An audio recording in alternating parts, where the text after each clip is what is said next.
Bom dia, Ayrton. Bom dia a todos os ouvintes da Rádio Cultura. Uma alegria estar aqui com vocês. Nós estamos numa tratativa, nesse momento, finalizando já a questão da desapropriação das áreas atingidas, Ayrton. O Estado iniciou essa negociação, ou essa tratativa com as empresas ou as pessoas que foram atingidas, né, com a área da duplicação da BR. E iniciou-se essa tratativa e depois o município assumiu, pela proximidade que nós temos, nós conhecemos as pessoas que foram afetadas ali, e aí o município assumiu essa tratativa. E isso já tem aproximadamente 45 dias que nós estamos nessa tratativa, nessa conversação com essas pessoas, né? E agora, ontem, para ser bem exato, ontem nós conseguimos finalizar todas as condições, as condicionantes, a documentação para que possamos dar sequência na desapropriação. Ontem a nossa Secretaria de Planejamento, encaminhou para a Secretaria de Administração, para emissão do decreto, né, de desapropriação dessas áreas atingidas. Então, se não hoje, possivelmente na segunda-feira, será emitido esse decreto, né, onde desapropria as áreas, e aí a gente conclui essa etapa documental, de mais burocrática, né, de todo o processo, para que o Estado tenha a permissão para poder iniciar ou dar a ordem de serviço à empresa ganhadora. Tá, secretário, essa desapropriação, esse decreto, ele é consensual com os proprietários ou ele pode ser judicializado na sequência? A princípio, nós encaminhamos para ser consensual, né? Nós conseguimos o entendimento de todos. A princípio, houve uma negociação, uma condição que teve são 7 áreas atingidas, né?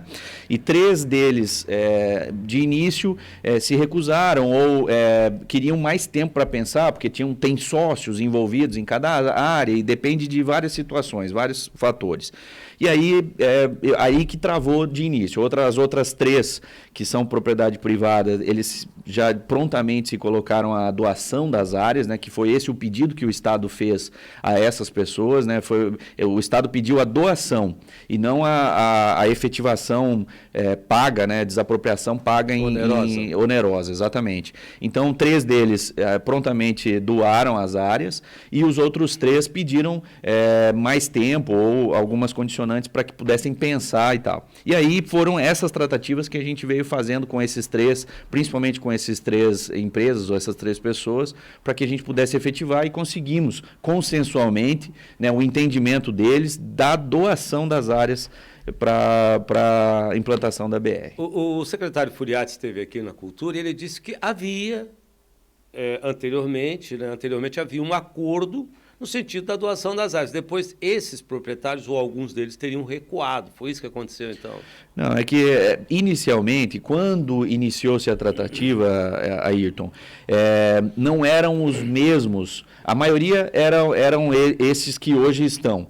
Teve áreas que foram negociadas durante esse período. Então, aqueles que estavam lá na primeira negociação não eram mais aqui. Então, é por isso que houve esse recuo.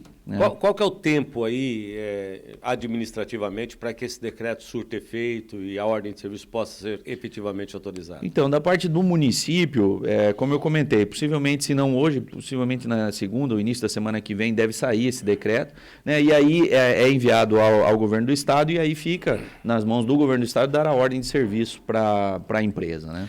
O DR emitiu uma nota ontem dizendo que está adequando o plano de trabalho com relação à questão ambiental. O senhor tem informações sobre isso? O que nós sabemos é uma tratativa sobre supressão arbórea, né? Supressão de vegetação, que está sendo analisada via IAT, mas já está bem direcionada. Mas assim, já não deveria ter sido feito antes, secretário? Sim, já deveria ter feito, porém, como é uma área muito grande, né, e todo o processo ele é moroso, Ayrton. Você sabe que não é tão simples de resolver, principalmente as questões de meio ambiente, né? Elas sempre, em quase sua maioria, travam os processos todos, né? E nesse caso não foi diferente. Mas já temos a informação que está bem direcionada e deve sair junto aí com a ordem de serviço para a liberação da empresa. E aquela questão do passa-fauna já foi resolvida? Também já foi resolvida. Eles estavam fazendo um acompanhamento, né, para ser bem técnico, eles estão fazendo um acompanhamento técnico da condição do passa-fauna para ver se o que foi colocado vai atender, né, realmente a condição do ambiente ali. E isso eles estão avaliando também e deve ser emitido relatório nos próximos dias. Aí, né? Muito bem, então com relação à rodovia das Cataratas, a Prefeitura emite o decreto, já a questão da desapropriação deixa de ser um entrave, faltando apenas a questão ambiental, que tem relação direta com o IAT, que é o Instituto de Águas e Terras, para que a gente possa assistir o início efetivo da obra. Exato, nós estamos tão esperançosos quanto toda a população, aí, nós da administração, né, para que realmente seja dada essa ordem de serviço aí à empresa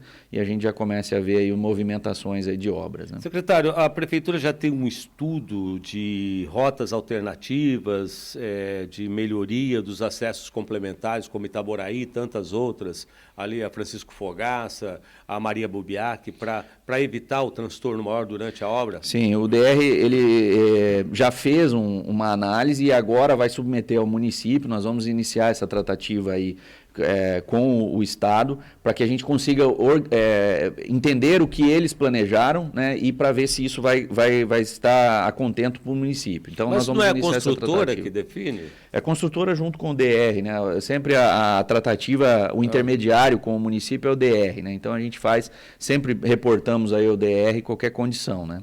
É o chamado plano de ataque, que eles chamam? Isso, exatamente isso. Mudando agora um pouquinho, com relação à perimetral, falava pouco sobre as etapas da perimetral. Primeira etapa até a rodovia das Cataratas, segunda etapa da rodovia das Cataratas até a BR-277.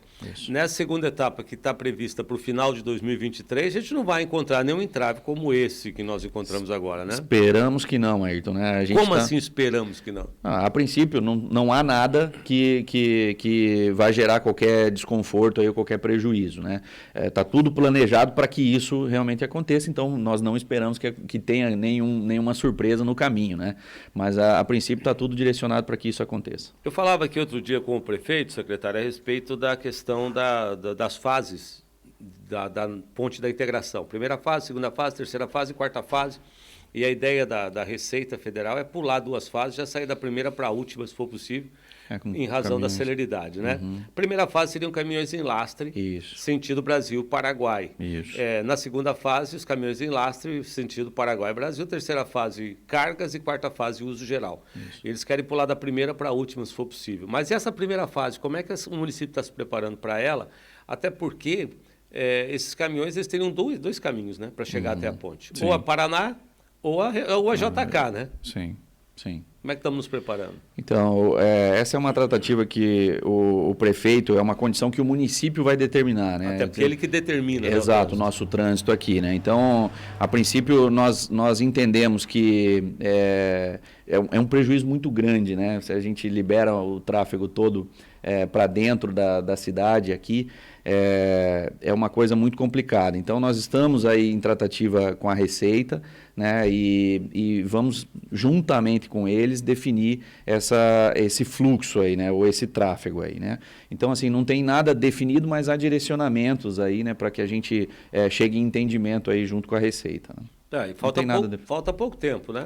Falta pouco tempo, aí a gente está em cima para tratar isso. A própria Receita tem dificuldade, como é que vai ser feito, né, o controle da Receita, né, nesse período? Porque eles não têm estrutura nenhuma lá, né? Então, libera-se a ponte e como é que vai funcionar, né? Então, a gente precisa, em conjunto, chegar num alinhamento com eles, Ayrton. A questão de ordenamento de solo, secretário. Muitos loteamentos surgindo. Qual que é a celeridade que a Prefeitura e a importância que a Prefeitura tem dado a isso? Olha, nós estamos trabalhando para... É importante, muito boa essa tua pergunta, Ayrton.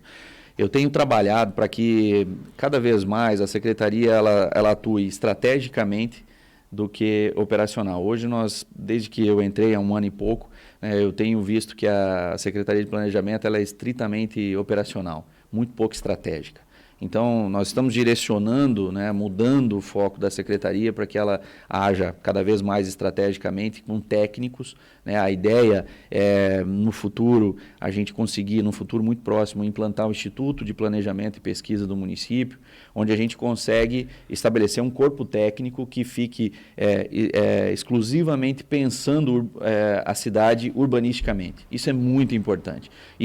Com isso a gente blinda as nossas legislações urbanísticas, zoneamento, código de obras, uma série de legislações que por muitas vezes são alteradas por condições que são de interesses, às vezes, não do município, né, mas por interesses pessoais. Então, a gente precisa blindar cada vez mais a nossa legislação, né, e atuar dessa forma.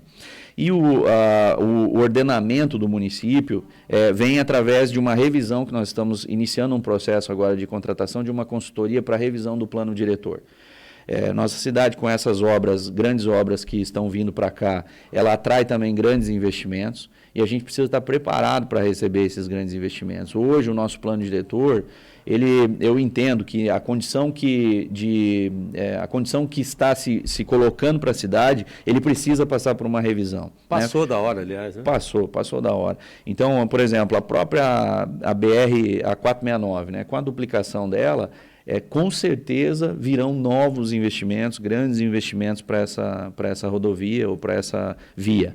E a condição que hoje se apresenta no nosso plano diretor não é favorável para essa infraestrutura ou para esses investimentos que vêm. Então, a gente precisa rever, né, e rever não só pensando na condição desses empreendimentos que vêm, mas o que deles geram. Né? Quando vamos instalar grandes equipamentos ali de hotelaria, de entretenimento, por exemplo, nós não podemos pensar só nesses equipamentos, nós temos que pensar e a parte residencial, as pessoas que trabalham, né, o grande volume de pessoas que trabalham nesses empreendimentos, né, e que precisam se deslocar, às vezes, lá do Três Lagoas para chegar aqui. Por que não a gente pensar em conciliar toda essa estrutura, né, para deixar mais próximo, para diminuir o transporte, para diminuir o tempo de deslocamento. Então, essas coisas que a gente precisa ordenar e pensar. E nós estamos muito focados nisso. Os homens públicos têm que pensar mais na próxima geração do que na próxima eleição. Não tenha dúvida. E a gente assiste aí já há algum tempo, eu vejo há uma preocupação desta gestão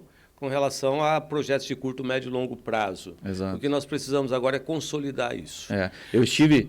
Perdão, não sei se nós temos tempo aí. Eu ia dizer isso. Infelizmente, com essa questão do horário eleitoral, a gente está meio amarrado aqui. Obrigado. Mas vamos voltar a conversar sobre isso. Estou à disposição. Principalmente sobre esse instituto, a importância que ele tem, que a gente olha IPUC, IPU e tantos outros que existem por aí, pergunta por que Foz do Iguaçu, com 106 anos, não tem uma ferramenta ou um instrumento de planejamento e de ação como esse. Exato. Né? Entre as 6 ou 7 maiores cidades do estado, nós somos a única que não tem. Tá certo. Então, o secretário vai voltar aqui para a gente falar justamente sobre isso. Obrigado.